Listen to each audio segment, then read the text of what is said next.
Have you ever wondered what awaits us after we die? It's a question that has haunted humanity for millennia, stirring both fear and curiosity in equal measure. Throughout history, across every culture and civilization, we've grappled with the mysteries of the afterlife. From ancient Egyptians to modern spiritualists, the question remains the same. Each culture has its own unique perspective, its own rituals and beliefs about what happens after death. Some envision a paradise, others a reincarnation, and many a place of punishment for the wicked. One enduring concept is that of hell, a place of eternal torment and suffering. But what exactly is hell? Is it a physical realm of fire and brimstone or something more abstract? The very word hell conjures up images of fiery torment, ruled over by demonic figures. But is this depiction accurate, or merely a product of our collective imagination? Many religious texts describe hell as a place of unending fire and brimstone, a physical location where the souls of the damned are sent to suffer for their sins. Yet some philosophers and theologians argue that hell is more symbolic, representing a state of mind rather than a physical place. Could it be that hell is a manifestation of our own guilt and fears? The imagery of hell, with its fiery infernos and demonic overseers, has been deeply ingrained in our cultural consciousness. These images are often rooted in religious texts and cultural beliefs that have shaped our understanding of the afterlife. From the Bible to the Quran, from Dante's Inferno to ancient Greek myths, the concept of hell has been explored and reimagined countless times. Each depiction adds a new layer to our understanding of this mysterious place. Dante's Inferno, for instance, offers a vivid and detailed portrayal of hell, with its 9 circles of torment. Ancient Greek mythology, on the other hand, presents the underworld as a shadowy realm ruled by Hades. But beyond the flames and fury, there's a deeper question at play. What is the true nature of this place, and what does it tell us about ourselves? Is hell a reflection of our deepest fears and darkest desires? As we ponder the nature of hell, we are also forced to confront our own beliefs and values. What do we fear most? What do we consider to be the ultimate punishment?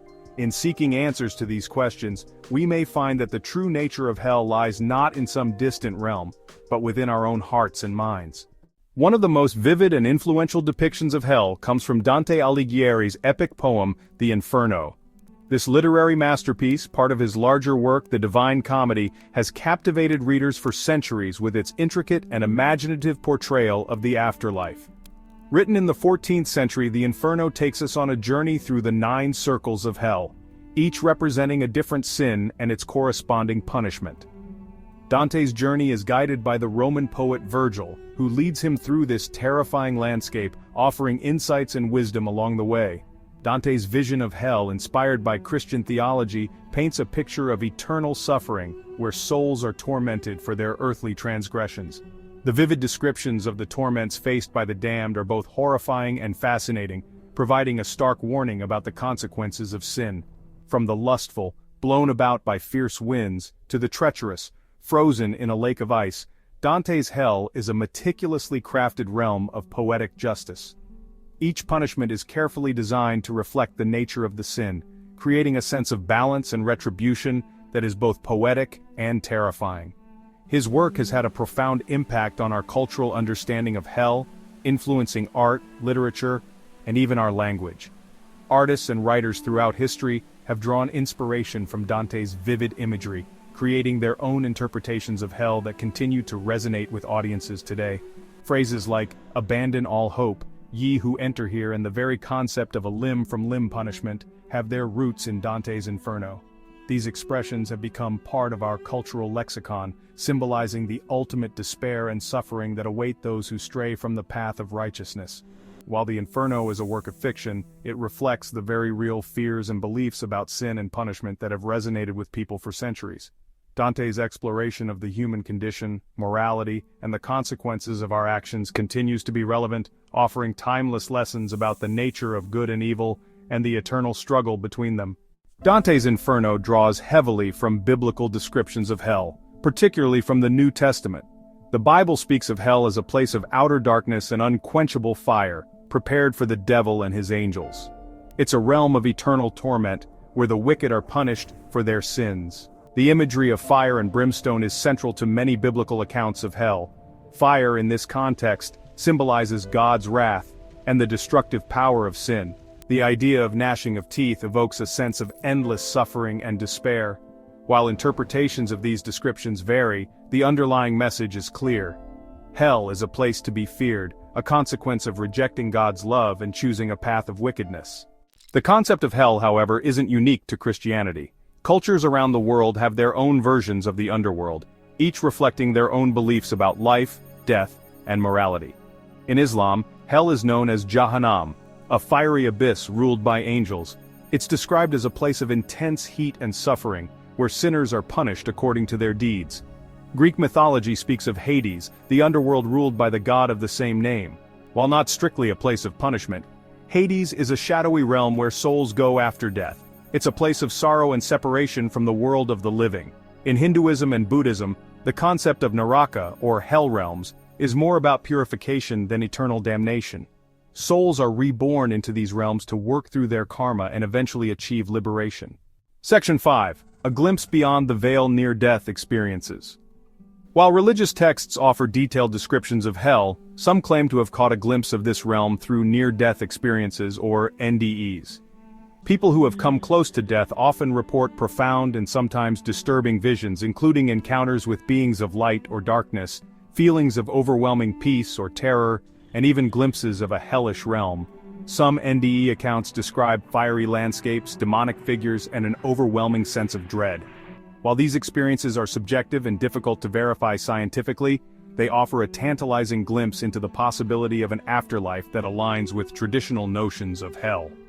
It's important to note that NDEs are complex and varied, and not all who experience them report negative or hellish visions. Section 6. The Underworld of the Mind, Psychological Interpretations of Hell. The vivid descriptions of hell, whether from religious texts or near-death experiences, raise a fundamental question: is hell a literal place or a symbolic representation of something else? This question has intrigued theologians, philosophers, and psychologists for centuries. The concept of hell has been depicted in various ways across different cultures and religions, each with its own unique interpretation and symbolism. Some believe that hell is a state of mind rather than a physical location. This perspective suggests that the torment and suffering associated with hell are not external punishments, but internal experiences. The mind, with its capacity for guilt, fear, and regret, can create a personal hell that is just as real and painful as any physical place. They argue that the fiery torment and eternal suffering described in religious texts are metaphors for the psychological anguish we experience as a result of our actions. This metaphorical interpretation allows for a more nuanced understanding of hell, one that is deeply personal and subjective.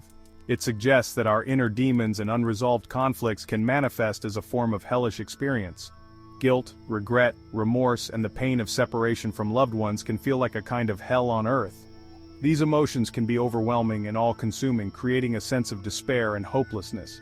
The psychological impact of these feelings can be profound, affecting our mental and emotional well-being. From this perspective, hell is a state of being rather than a place we go to after death. It is a condition that we can experience in our daily lives, shaped by our thoughts, actions, and emotions. This view emphasizes the importance of self-awareness and personal responsibility in shaping our mental and emotional states. It's a condition of the soul, marked by spiritual or emotional suffering. This suffering can be a result of our own choices and actions as well as external circumstances beyond our control. Understanding hell as a psychological state allows us to explore the depths of human experience and the complexities of the human mind.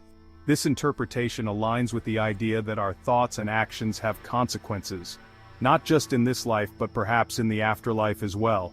It suggests that the way we live our lives and the choices we make can have a lasting impact on our mental and emotional well-being. By understanding hell as a psychological state, we can gain insight into the human condition and the ways in which we can find healing and redemption. Section 7. The Devil's in the Details, Examining Depictions of Satan. No discussion of hell would be complete without mentioning its most famous resident, Satan. Often depicted as a fallen angel, a tempter, or the embodiment of evil, Satan is intricately linked to our understanding of hell. He's often portrayed as the ruler of this underworld, overseeing the punishment of souls and reveling in their suffering. However, depictions of Satan vary widely across different religions and cultures. In some traditions, he's a powerful adversary, while in others, he's more of a symbolic representation of the darker aspects of human nature. Regardless of his specific portrayal, Satan's presence in our collective imagination speaks to our fascination with evil, temptation, and the consequences of our choices. Section 8. A universe of possibilities. Open questions about the afterlife. The concept of hell, with its fiery imagery and eternal punishments, raises more questions than it answers. Is hell a literal place or a symbolic representation of our inner turmoil? Do we have free will to choose our fate after death, or is our destiny predetermined? These questions have been debated for centuries and there's no easy answer. Perhaps the afterlife, like the universe itself, is far more vast and complex than we can imagine. Our current understanding of physics and cosmology suggests a universe teeming with possibilities, from parallel universes to dimensions beyond our comprehension. Is it so far-fetched to believe that the afterlife too could hold mysteries that we're only beginning to glimpse? Section 9. Seeking answers in the stars. As a scientist, I'm drawn to evidence and observation. While we haven't found conclusive proof of hell, the human fascination with the afterlife persists. Perhaps the answers to these profound questions lie beyond the realm of science, in the realm of spirituality and faith. Or perhaps, as we continue to explore the universe and unlock its secrets, we'll find clues about the nature of consciousness, the afterlife, and the very essence of what it means to be human. Until then, the mysteries of hell, like the mysteries of the cosmos, will continue to inspire our curiosity and fuel our endless quest for knowledge and understanding.